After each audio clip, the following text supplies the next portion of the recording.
এর আগে একটা ভিডিওতে আমরা দেখিয়েছিলাম যে বাংলাদেশের বর্তমান শাসক মণ্ডলী, যাদেরকে তারা গালভরা উপদেষ্টা বলছেন, প্রধান উপদেষ্টা এবং একগুচ্ছ সহ উপদেষ্টা, তাদের নিয়ে যে শাসন কার্য বা অরাজকতা চালাচ্ছে তাদের কোনো সাংবিধানিক বৈধতা নেই। এবং আমরা সংবিধানের বিভিন্ন অনুচ্ছেদ নিয়ে বাংলাদেশের আলোচনা করেছিলাম এবং দেখিয়েছিলাম যে ইউনূস সাহেবের বর্তমান পদের সংবিধান স্বীকৃত কোনো ব্যবস্থা নেই। তিনি সম্পূর্ণ অবৈধ এবং বেআইনিভাবে ওই পদ দখল করে আছেন।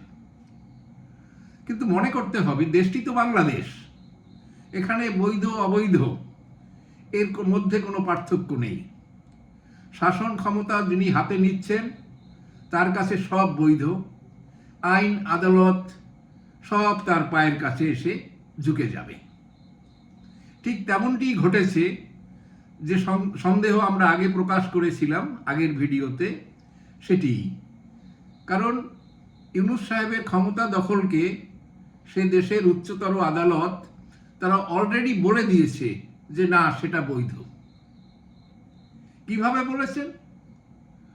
অর্থাৎ যে কারণের জন্য তার ক্ষমতায় আরোহণ করা অবৈধ ছিল, সেই কারণটিকেই হাইকোর্ট বদলে দিয়েছে। যেমন খালেদা জিয়া ওনার শাসনকালে 1996 সালে ইলেকশন ঠিকমতো পরিচালনা করার জন্য ইলেকশন টাইমের আগেই একটা অন্তর্বর্তী সরকার গঠন করার জন্য আয়োজন করেছিলেন।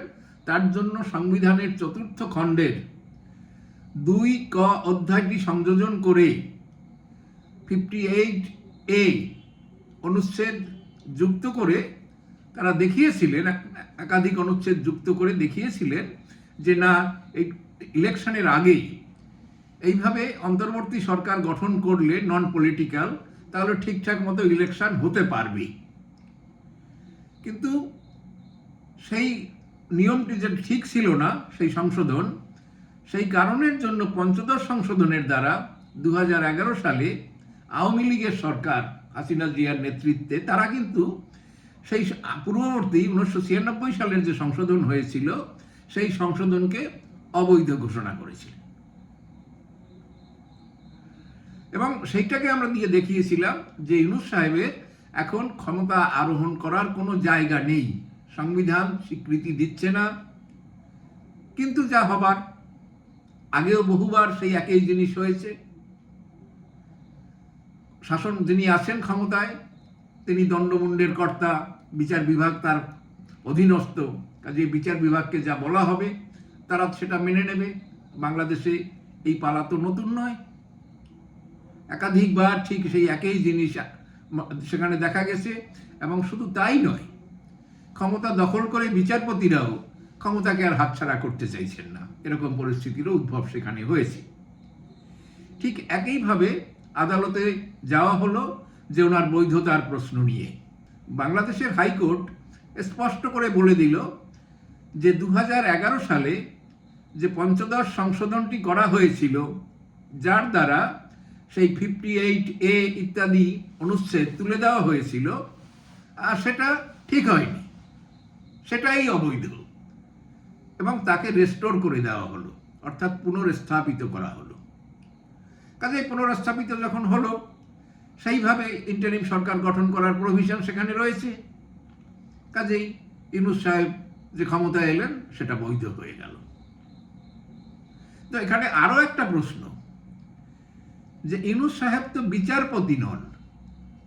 কারণ 1996 সালে যে সংশোধন করা হয়েছিল, সেই সংশোধনে কিন্তু আনা হয়েছিল সুপ্রিম কোর্টের প্রধান বিচারপতির নেতৃত্বে 11 সদস্যের অন্তর্বর্তী সরকার গঠন করবেন এবং তাদের কার্যকাল হবে 3 মাস।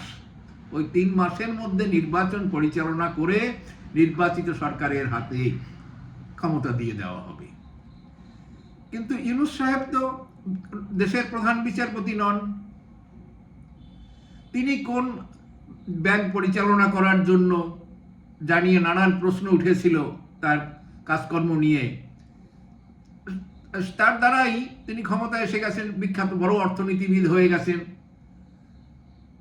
কিন্তু মূল কথা সেটা হচ্ছে যে এই সংশোধন, অর্থাৎ যদি আর্টিকেল 58A রেস্টোর করাও হয়, তাহলেও ইউনূস সাহেবের বৈধতার প্রশ্ন থাকেই।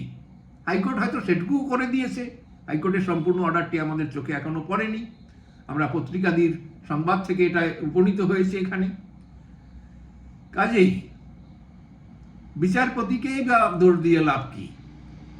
বাংলাদেশের বিচারপতিরা হুজুর মার্কা।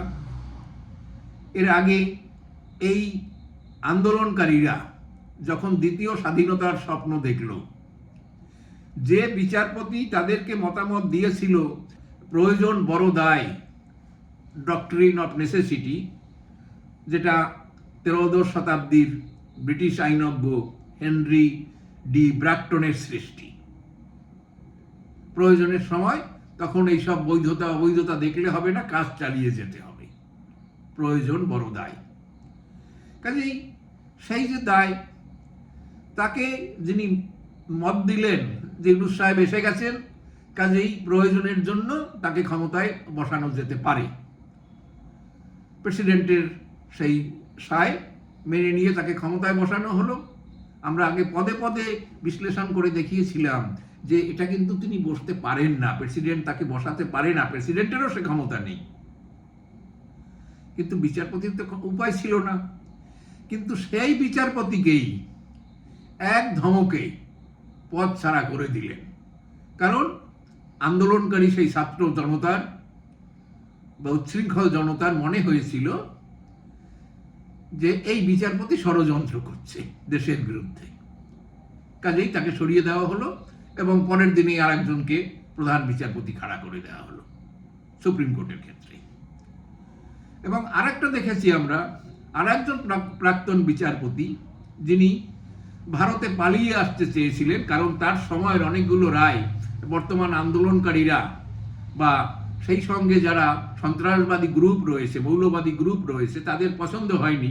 তিনি বুঝতে পেরেছিলেন বাংলাদেশ তার পক্ষে নিরাপদ নয়, কিন্তু তাকে সীমান্ত এলাকায় বসে পুলিশের সামনে, সীমান্ত প্রহরীদের সামনে জনতা এমন মারধর করেছে যে তার গুপ্ত স্থান ফেটে গিয়েছিল, তাকে মেরে কলাপাতায় শুইয়ে দেওয়া হয়েছিল। বিচারপতি মানিক, তার অবস্থা এমনই হয়েছিল, তাকে ইমিডিয়েট নার্সিংহোমে ভর্তি করে অপারেশন করতে হয়েছে। কাজে বিচারপতিদের যেরকম অবস্থা, বর্তমান বিচারপতি যারা, তাদের কাছে যখন গিয়া এরকম বলা হলো যে ওইসব আইনপত্র ছাড়ুন, বলে দিন যে সব ঠিক আছে, তিনি ঠিক আছে বলে দিলেন হুজুর। এভাবে তার সুপ্রিম কোর্টের যে বিচারপতি হওয়ার যে দায়, প্রয়োজনীয়তা ডক্টর ইউনূসের ক্ষেত্রে, সেটুকু হয়তো বদলে দিয়েছে যে না, বিচারপতি হওয়ার দরকার নেই, ইউনূস সাহেব যখন আসেন তিনি এলেই তিনি এই সরকার গঠন করতে পারবেন, তাকে করে দেওয়া হলো।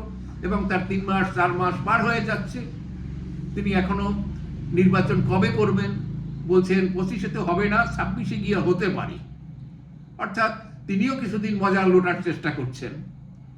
এখন সেখানের জনগণ যদি এই মজা চায় হবে, পক্ষান্তরে সাধারণ মানুষ যারা, গণতন্ত্র প্রেমী মানুষ যারা, দেশের সংখ্যালঘু যারা, তারা প্রতিদিন নিষ্পেষিত হচ্ছে। কারণ একজন প্রশাসক হিসাবে ইউনূস সম্পূর্ণ ব্যর্থ, বরং তিনি এই সন্ত্রাসবাদী, এই মৌলবাদী, এই ধর্মান্ধদের পৃষ্ঠপোষকতা করে যাচ্ছেন। আমরা চাই বাংলাদেশে সাধারণভাবে গণতন্ত্রে ফিরে আসুক, সুশাসন শুরু হোক, সাধারণ মানুষ প্রাণ খুলে বাঁচতে পারুক। ধন্যবাদ।